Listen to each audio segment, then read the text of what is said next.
அனைவருக்கும் வணக்கம்.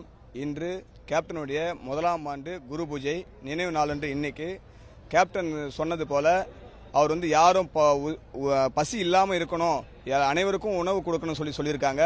இன்று குரு பூஜையை முன்னிட்டு அனைத்து ஊர்களிலிருந்தும் தமிழ்நாடு முழுவதும் இன்னைக்கு தொண்டர்களும் ரசிகர்களும் பொதுமக்களும் இன்று கண்ணீர் அஞ்சலி செலுத்தி கொண்டிருக்கிறார்கள்.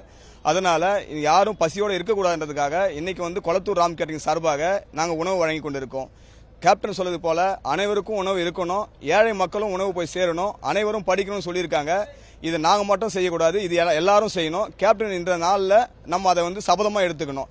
கேப்டன் இன்னைக்கு தரிசிக்க வரவங்க அனைவருமே பசியோடு இருக்கக்கூடாது, அனைவரும் சாப்பிட்டு போகணுன்றதுக்காகவே இன்னைக்கு தலைமை கழகமும் சொல்லியிருக்காங்க. நாங்களும் தலைமை கழக சார்பாக இன்னைக்கு உணவு கொடுத்துட்டு இருக்கோம். இயன்றதை செய்வோம், இல்லாதவருக்கு கொடுப்போம் என்று கேப்டன் அவர்கள் சொல்லியிருக்காங்க. அதை நம்ம முடிஞ்ச அளவுக்கு கடைபிடிக்கணும், எல்லாரும் கடைபிடிக்கணும்னு ஆசைப்படுறோம். அன்னதானம் செய்து சொல்ல, அன்னதானம் செய்ய சொன்ன ஏழைகளின் தலைவருக்கு முதலாம் ஆண்டு நினைவஞ்சலி. வீர வணக்கம், வீர வணக்கம். ஏழைகளின் இதயத்திலே ஆளுகின்ற தலைவர் எங்கள் அண்ணன் கேப்டனுக்கு வீர வணக்கம், வீர வணக்கம். செய்திகளை உடனுக்குடனும் துல்லியமாகவும் தெரிந்து கொள்ள சப்ஸ்கிரைப் பண்ணுங்க.